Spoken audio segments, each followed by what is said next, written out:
ጤና ይስጥልን ተመልካቾቻችን፣ ይህ የአማራ ሚዲያ ኮርፖሬሽን ነው። ከደሴ ስቱዲዮ ለሰዓቱ የተዘጋጁ ዜናዎችን ይዘን ቀርበናል። ከዜናዎቹ ጋር ተመስገን አሰፋ አብሬያችሁ ቆያለሁ። በክልሉ ሁሉም አካባቢዎች አስተማማኝና ዘላቂ ሰላም ለማስፈን የተሰራው ስራ ስኬታማ መሆኑን በብልጽግና ፓርቲ የአማራ ክልል ቅርንጫፍ ገለጸ። የክልሉ መንግስት የሰላም አማራጭ ለሚቀበሉ የታጠቁ ኃይሎች በሩ ክፍት መሆኑም ተመላክቷል። ፓርቲውና የክልሉ መንግስት በወሎ ቀጠና ያለውን የሰላምና የልማት እንቅስቃሴ ገምግሟል።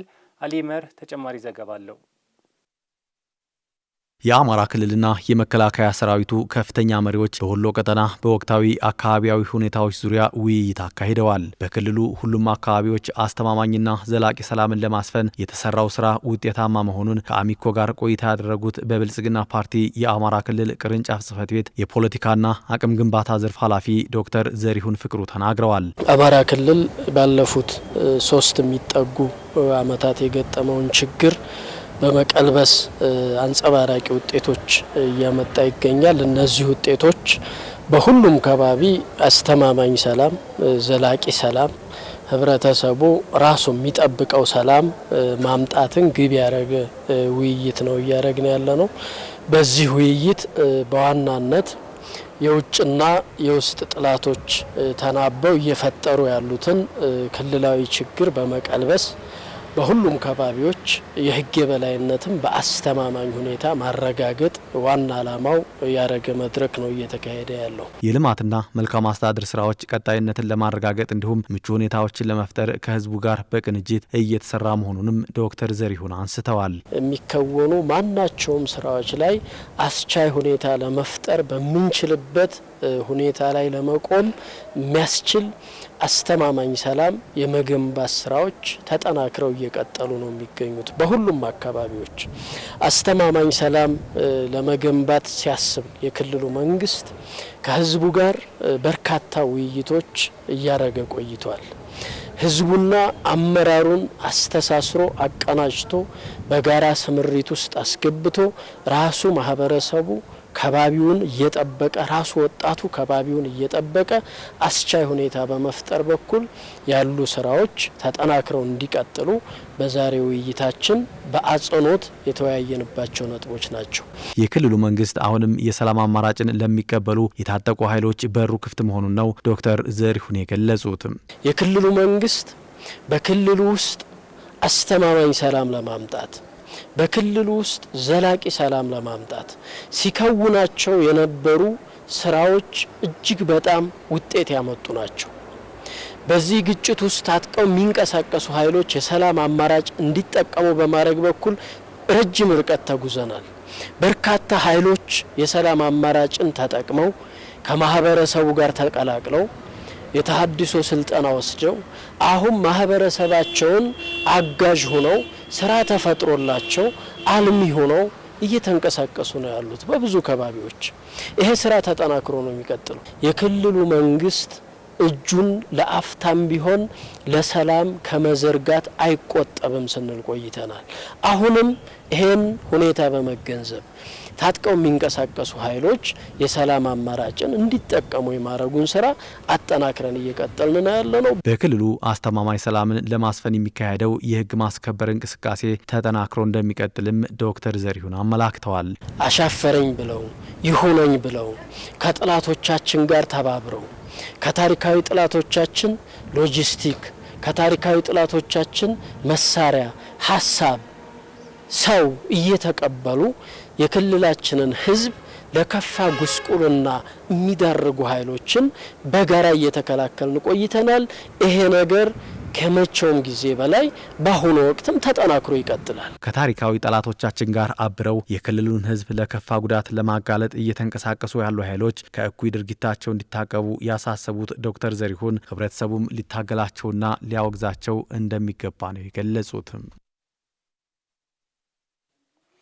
በፖለቲካዊ ኢኮኖሚያዊና ማህበራዊ ዘርፍ የሴቶችን ተጠቃሚነት ማረጋገጥ የመንግስት የዘወትር ተግባር ሊሆን እንደሚገባ የአማራ ክልል ምክር ቤት ዋና አፈ ጉባኤ ፋንቱ ተስፋዬ ያሳሰቡ። ዓለም አቀፍ የሴቶች ቀን በዓለም ለ115ኛ በኢትዮጵያ ደግሞ ለ50ኛ ጊዜ 50 ዓመት የሴቶች ድምፅ ለእኩልነትና ለበለጸገች ኢትዮጵያ በሚል መሪ መልእክት በደሴ ከተማ ተከብሯል። ከድራሊ ተጨማሪ ዘገባ አለው። በሀገራችን ለ50ኛ ጊዜ የተከበረው ዓለም አቀፍ የሴቶች ቀን 50 ዓመት የሴቶች ድምጽ ለእኩልነትና ለበለጸገች ኢትዮጵያ በሚል መሪ ቃል በደሴ ከተማ ተከብሯል። በመድረኩ የመክፈቻ ንግግር ያደረጉት የአማራ ክልል ምክር ቤት አፈ ጉባኤ ወይዘሮ ፋንቱ ተስፋዬ ስለ ሴቶች እኩል ተጠቃሚነት ዓመቱን ሙሉ መስራት ያስፈልጋል ብለዋል። ለዚህም በመሪነት ሚና ላይ ያሉ ሴቶች ከፍተኛ ኃላፊነት እንዳለባቸው ነው የገለጹት። የሴቶች ድምጽ የሚሰማበት ቀን እንዲሆን ነው እንጂ ስለ ሴቶች መሰራት ያለበት ዓመቱን ሙሉ ነው።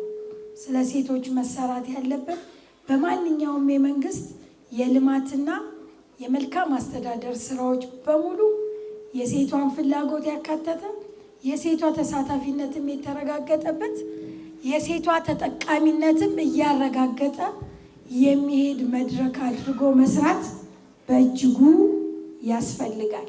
ትውልድ የምናስቀጥል፣ ቤተሰብ የምናስቀጥል፣ አገር የምናስቀጥል ነን በተፈጥሮ።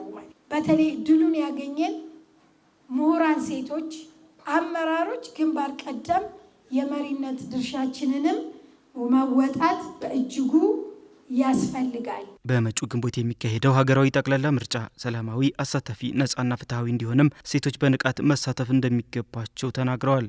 ምርጫው ሰላማዊ፣ ሁሉንም የህብረተሰብ ክፍል የተሳተፈበት ነጻ፣ ፍትሃዊ ሆኖ እንዲጠናቀቅ መንግስት አልሞ እየሰራ ነው። በተለይ ቅድመ ምርጫ ላይ የምርጫ ዕለትና ድህረ ምርጫ ላይ የሚደረጉ እንቅስቃሴዎችን በተገቢው በንቃት ነጻ ዲሞክራሲያዊ እንዲሆን እንድትሰሩ አደራ ለማለት እወዳለሁ።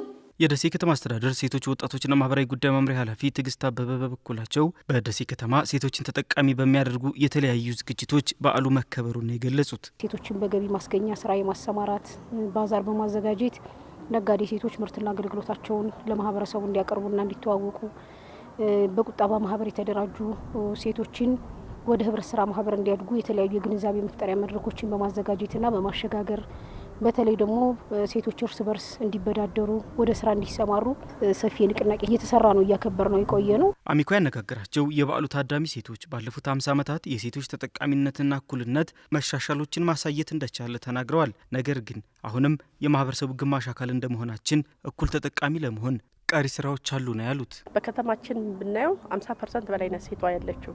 ሴቷ የሚጠበቀውን ያህል በመደራጀት በተለይ ተደራጅታ ራሷን መብቷን ማስከበር አለባት። የበለጠ በፖለቲካው ዘርፍ ገብተን በአደረጃጀቶች ገብተን ራሳችን የምናሳውቅበትና የምናበቃበት ነገር መኖር አለበት የሚል ነገር አለኝ እና ያው ሴቶች 50% ይባላል። አሁን 50% ሴቶች እኩል ተሳታፊ አልሆኑም። የመሳተፉ አክሰሱ አለ፣ ግን ራሳችንን አውጥተን በአደባባይ እኔ እችላለሁ፣ እኔ እሰራለሁ፣ እኔ እለወጣለሁ፣ እኔ እታገላለሁ የሚል ነገር ማምጣት አለብን ከራሳችን ከሴቶችም። ሴት በጣም ድርብ ኃላፊነት አለባት። በእውነት ቤት ውስጥ ኢኮኖሚውን የምትመራው እሷ ናት፣ ልጆች የምትመራው እሷ ናት፣ ቤተሰቡን የምትመራው እሷ ናት። ውጭ ወጥታ ደግሞ በመሪነት ምና እኩል ከወንዱ ትመራለች። ሲስተማቲክ ሁና ታማኝ ሁና በመብራት ረገድ የተሻለ ነው የምትመራው። አሁን ቤት ውስጥ ካለው ቻሌንጅ አልፋ ቻሌንጅ ያለባት ሴት ለመማር ቻሌንጅ አለ፣ ለመውጣት ቻሌንጅ አለ። እኛ ግን ቻሌንጅ አድርገን ራሳችን እያበቃን የመጀመሪያው ራስን ማብቃት ነው፣ መማር ነው፣ ማንበብ ነው። በሰባተኛው ሀገራዊ ጠቅላላ ምርጫ ለመሳተፍ መዘጋጀታቸውንም ተናግረዋል። በሴቶች ልማት ህብረት በመደራጀታቸው ኢኮኖሚያዊና ማህበራዊ ተጠቃሚነታቸውን እያሳደጉ መሆኑን በኮምቦልቻ ከተማ በአደረጃጀቱ እየተሳተፉ ያሉ ሴቶች ገለጹ። በከተማዋ ዓለም አቀፍ የሴቶች ቀን የተከበረው በሴቶች ተሳትፎና ተጠቃሚነት ያሉ ምቹ ሁኔታዎችና ተግዳሮቶች ላይ በመወያየት ነው። በዕለቱም በስራ ላይ ያሉ ሴቶች ተሞክሯቸውን አጋርተዋል። ደጀን አምባቸው ተጨማሪውን አዘጋጅተዋል። ሴቶች በኢኮኖሚያዊና ማህበራዊ ተሳትፏቸው እንዲጠናከሩ ከተሰሩ አደረጃጀቶች ውስጥ የሴቶች ልማት ህብረት ተጠቃሽ ነው። በኮምቦልቻ ከተማ አስተዳደር ዓለም አቀፉ የሴቶች ቀን ሲከበር ምልከታ የተደረገባቸው ልዩ ልዩ ስራዎችም የሴቶችን ተሳትፎና ተጠቃሚነት ያጎለበቱ መሆናቸው ተጠቅሰዋል። በተግባሩ የተሳተፉ ሴቶችም ኢኮኖሚያዊ ተጠቃሚ መሆናቸውን ነው የሚገልጹት። ከተማ አስተዳደሩ 7 ሚሊዮን ብር አካባቢ ላይ በጅቶ ቤት ይሰራልን ማለት ነው። አሁን ያው ስራውን ጀምረናል። ስራው አዋጭ ነው፣ የሚያዋጣ ነው፣ የወደፊት ራዕይ እንትን የሚል ነው። ማህበራችን በውስጡ ብዙ ስንጠቃቀበት የኖርን ነው። ብድር በመበዳደር ቁጠባ እየቆጠብን ሴቷ ወደ ስራ ውስጥ እየገባች ነው። እንደገና ይሄ ማህበር የመሰረት ነውና አሁን ጅምሩ ቆንጆ ነው። በጣም አሪፍ ነው። ሰርቶ መለወጡ አሪፍ ነው። እኔ ለራሱ ከጓሮ አትክልት እስከ ሌላ የምደርስበት አቅሙ አለኝ። ስራ ከመፈለግ ምናምን እዚህ ተደራጅቶ የራሳችን ይሄ የራሳችን ነው ራሳችን ሰርተን ማደግ የምንችለው ነገርም ስለሆነ ያው የራሳችንን ስራ ሰርተን እንግዲህ ለመለወጥ ብዙ ከኛ አልፈን ለሰው መትረፍ እንችላለን። የሴቶች ልማት አደረጃጀቱ እርስ በርስ እንዲረዳዱ ማስቻሉንም ተጠቃሚዎቹ ያነሳሉ። የልማት ህብረቱ ሲያቋቁም ያገኘው ጠቀሜታ መጀመሪያ ተበድሬ 20 ሺህ ብር ተበድሬ ያለሁ ብያለሁኝ። እንደገና የጓሮ አትክልቱ ጋር ተጠቃሚ ስንሆን አንድ ፍየል ገዛሁ እዲያን መልሼ ማለት ነው። አንድ ፍየል ገዝቼ ያቺ አንድ ፍየል ግን አሁን 7 አቋም ሆናልኛለች የልማት ህብረቱ ማለት ነው ጠቀሜታው። እንደገና ደግሞ በዛ በትርፉ ደግሞ ዶሮ ገዝቼ አሁን 10 ዶሮች አሉኝ። እንቁላል እነሱን እየተጠቀምኩኝ ለማህበሬ መቆጥባለሁኝ። እንደገና ደግሞ ከወንድ ጃለምንም በራሴ ያው ተዳደራለሁ ማለት ነው። ዝም ብሎ አሁን የተሰባሰበ ሴት አይደለም። 4 አመት ራሱን እያበቃ ማስተጋበሩን እየፈጠረ ማህበራዊ መስተጋብሩን እየፈጠረ የሄደ ሴት ነው። ከ10 ብር ነው ቁጠባ የጀመረው። 10 ብር ላይ ቁጠባ ሆኖ አሁን ይሄ ማህበር ወደ 1.5 አካባቢ ላይ ቁጠባ ደርሷል። ብድር እየተበደረች ሴት ስራ እየሰራች ነው። የኮምቦልቻ ከተማ አስተዳደር ሴቶች ወጣቶችና ማህበራዊ ጉዳይ ኃላፊ ወይዘሮ አመዘን መሐመድ ሴቶችን በልማት ህብረቱ በማደራጀት በልዩ ልዩ ስራዎች ተጠቃሚ እያደረግን ነው ብለዋል። ወደ 30% አካባቢ የሚሆኑት ልማት ህብረቶች የተሻለ ደረጃ ላይ ነው ያሉት። በከተማ ግብርና ላይ ተሰማርተው በእንጀራ መጋገር 3 ልማት ህብረት ባንድ ሆኖ በእንጀራ መጋገር ከተማ አስተዳደሩ ወደ 7.1 ሚሊዮን ብር ሰጥቶ ወደዛ ስራ ያሰማራንበት ነገር አለ። ነገር ግን ስናየው ካለው ከሴቶች ቁጥር አንጻር እኛ የፈጠርነው የስራ እድልና ያለን ሴት ቁጥር አይመጣጠንም። ስለዚህ ቀጣይ እንደ ከተማም የተሻለ ስራ እንሰራለን ብለን እየተንቀሳቀስን ያለ ነው። ዓለም አቀፉ የሴቶች ቀን ሲታሰብ ለሴቶች እኩልነትና የፍትሃዊ ተጠቃሚነት እድል መስጠቱንም ወይዘሮ አመዘን ተናግረዋል። የአማራ ክልል ኮሙኒኬሽን ምክትል ኃላፊ ወይዘሮ ትብለጥ መንገሻ ሴቶች ከኢኮኖሚያዊ ተጠቃሚነት ባሻገር በውሳኔ ሰጭነት ቦታ ኃላፊነታቸውን እየተወጡበት ያለ አሰራር መዘርጋቱን ተናግረዋል። በታሪክ የመጀመሪያው 50% ሴቶች በውሳኔ ሰጭነት ቦታ ላይ የተቀመጡበት ሂደት ነበርና ከዛም ሳለ ሴቶች በሀብት ንብረት የመሬት ባለቤትነት በሀብት ንብረታቸው እኩል የማዘዝ ሁኔታዎች እየዳበሩ እያደጉ የመጡበት ሁኔታ አለ። ከዛ ባለፈም ሴቶች ኢኮኖሚካሊ ኢምፓወርድ እንዲሆኑ በቤታቸው ባለች በጠባብ መሬት በጓሯቸው ላይ የልማት ትሩፋት አልምተው ራሳቸውን የሚመግቡበት ኢኮኖሚካል ራሳቸውን ኢምፓወር የሚያደርጉበት ከዛም አልፎ ደግሞ ራሳቸውንና ቤተሰቦቻቸውን መግበው ለገበያ ጭምር የሚያቀርቡበት ሁኔታ እንዳለ በዛሬው በዓሉን ስናከብር በዋልንበት ሂደታችንም የተመለከትነው ነው። አሁንም በሴቶች ላይ የሚደርሱ የተለያዩ ጥቃቶች ስላሉ በቀጣይ እነዚህ ችግሮች እንዲቀረፉ ጥረት ማድረግ የሁሉም ኃላፊነት ሊሆን እንደሚገባም አሳስበዋል። የተከበራችሁ ተመልካቾቻችን ስለነበረን አብሮነት እናመሰግናለን። ከአሚኮ ደሴ ስቱዲዮ ለሰዓቱ ያዝናቸው ዜናዎቻችን የእስካሁኖቹ ነበሩ።